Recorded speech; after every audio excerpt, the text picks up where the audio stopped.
This demonstration today is step by step how to draw this beautiful bison and crow. I begin by establishing the shape and outline of the bison, and I'm using vine charcoal.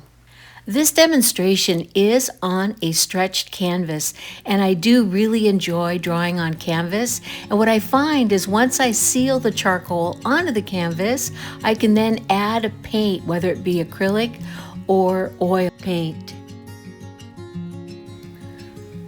I am now going to blend the charcoal back using this pan pastel tool. And if you've never used these, I highly recommend them. They work so well whether you're using vine charcoal, compressed charcoal, charcoal pencil, and of course pan pastel. They are fantastic as a blending tool.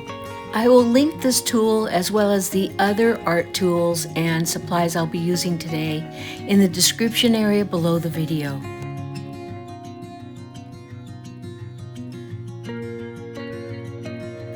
And now that the form is established, I begin to bring out the highlights using a kneaded rubber eraser.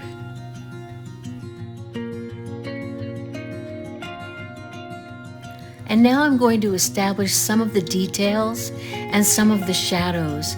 And what you're going to find as you watch my video today is it really is a back and forth of layering, where you keep going back in and establishing the darks and pulling out the highlights. And you do this in quite a few different layers, using different kinds of charcoal, erasers, and blending tools, which I'm going to happily show you in this demonstration today.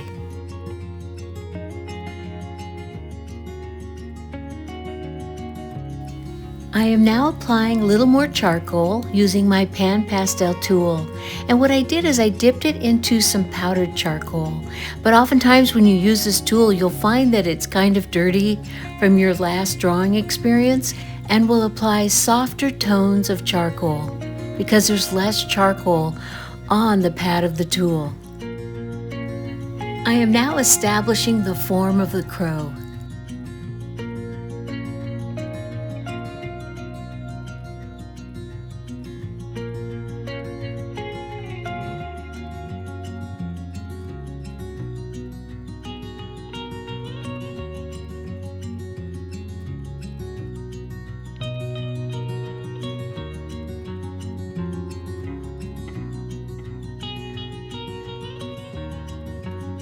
Now I'm going to apply powdered charcoal using my soft mop brush, and you can see I'm tapping off the excess charcoal.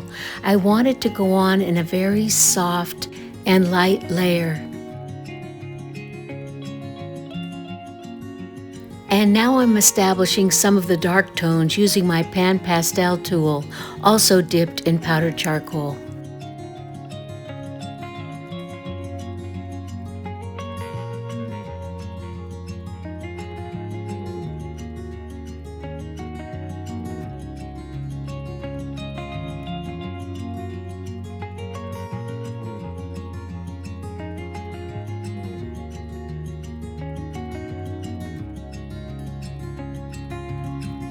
Now I'm checking for the accuracy of the line of the underbelly.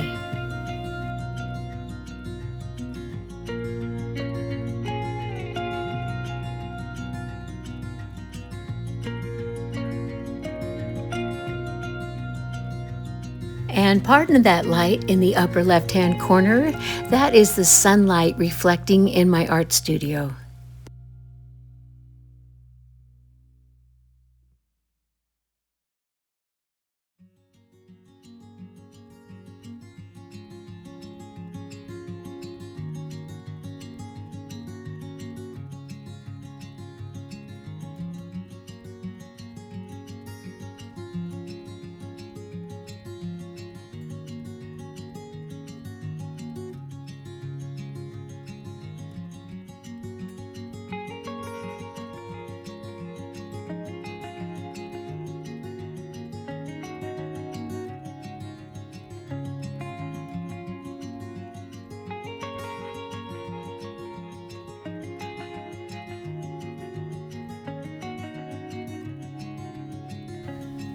So here's the drawing so far.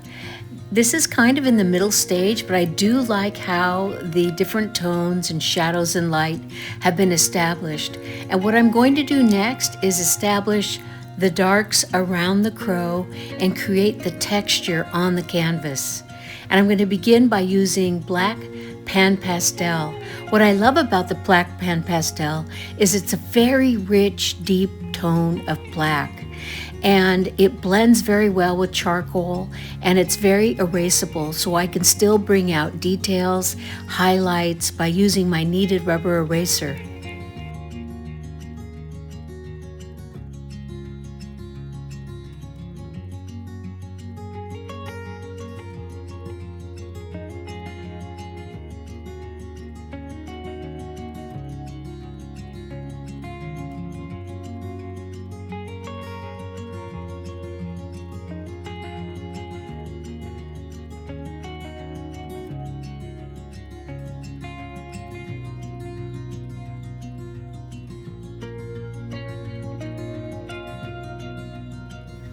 Now I'm going to establish the deep shadows around the crow and different areas of the bison using powdered charcoal. And I have a unique way of applying it. Let me show you. I have this from the kitchen actually, and I won't be returning it to the kitchen, but this is a wonderful way to just sprinkle the charcoal on, and then using that soft mop brush, I'm moving the charcoal around the canvas. And I'm not afraid of getting too dark right now because I know I can easily brush it back or lift it off with an eraser.